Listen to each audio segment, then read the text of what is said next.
So feedback, that is our category. Feedback. What's your favorite feedback sandwich method? Club sandwich? Ham on rye? I like mine plain. Plain feedback. Just give me two slices of two slices of meat, 2 slices of bread.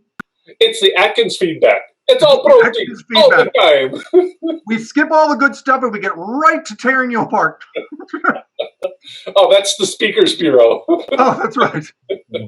No, it's funny. It's funny. It depends on the person. So for me, it's very situational. If I am talking to someone who's been in Toastmasters for 20 years, I'm not going to be like, you know what, you did well. I'm going to be like, okay, here's the 3 things you do well that everybody can learn from. If you're looking for an improvement opportunity, this is the thing that I would focus on if I were you. Most of the times I say, use some vocal variety because everybody loves some vocal variety. Yes, what? There's no meat in that sandwich for a beginner. There's no meat in the feedback sandwich. It's all like, wow, I'm impressed by you just getting up there and not collapsing. It looked close. It looked like you were going to fall over and die, but you didn't. And good for you. You managed to breathe through it, and you lasted the whole 4 minutes. I mean, you did get a little blue at the end, but hey, if I was going to ask improvement opportunity, it would just be to breathe. Next time, bring an inhaler. That's good. Right. Yeah. So it's always, for me, it's always kind of situational, right? Right. And many times if I have a brand new Toastmaster, you're right, they don't have any meat there, and you don't want to scare them off. So I usually follow my laurels. That's what I do. I follow my laurels. I don't do anything. I just talk about myself. If I was you, this is the way I would have done it. This is how I started out too, Mark. I remember being that scared too. Yeah, no, that doesn't go over well.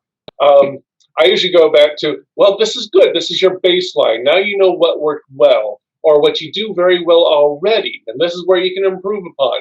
But so what about you, David? What's your favorite feedback method?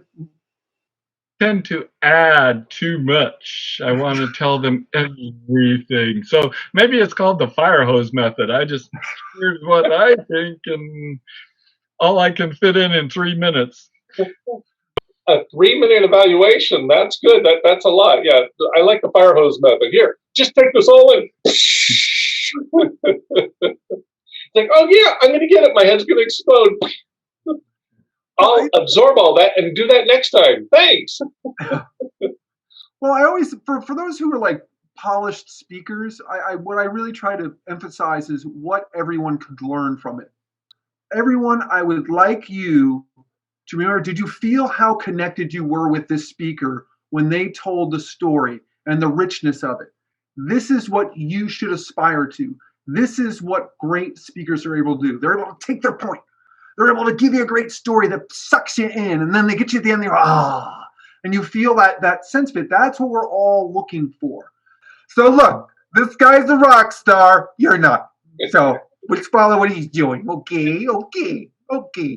And then you have to go back to the speaker and say, okay, you ran way too long. It was a 4-minute speech. You did 9 minutes. It was fun. It was engaging, but you cut it off.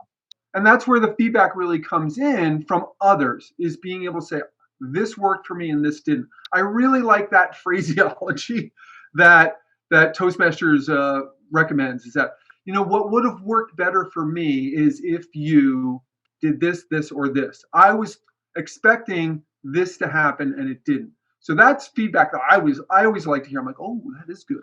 But my favorite thing is when people give me another punchline. Oh, that's my favorite. I'm like, thank you. That I can incorporate. Yeah, some of the best speeches are not written, they're rewritten. And sometimes I have timed a 6-minute speech and it runs to 8 minutes. Like, how's that happen? Well, I had not planned for all the laughter. Once I had this one giggler that just would not stop giggling, and it got me giggling, and I couldn't finish my speech. What really sucks is when you plan on the laughter and it's like, and everybody's like, yeah, cricket. Can I feel your pulse? You still out there? You alive? You know what the toughest thing is for me is not to comment on it. Yeah. Yes.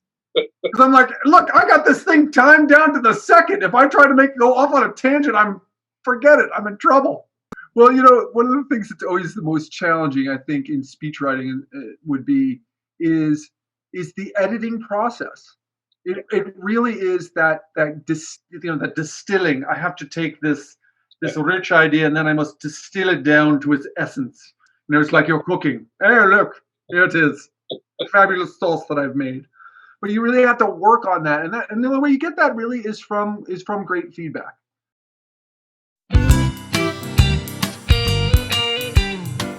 Over the years, we've received some good and honest feedback. Feel free to use any of these candid comments for your next evaluations. As our first speaker, you didn't need any introduction. You definitely needed a conclusion, though. You're the only lawyer I know that can give a 42-minute presentation and call it a brief. When nothing is going right, go left. Hitting people over the head with redundant and obvious points is considered audience assault. When you say my drinking team has a bowling problem, that's like saying my audience has a listening problem. Your introduction was a bit hokey pokey, but thankfully, by the conclusion, you turned yourself around.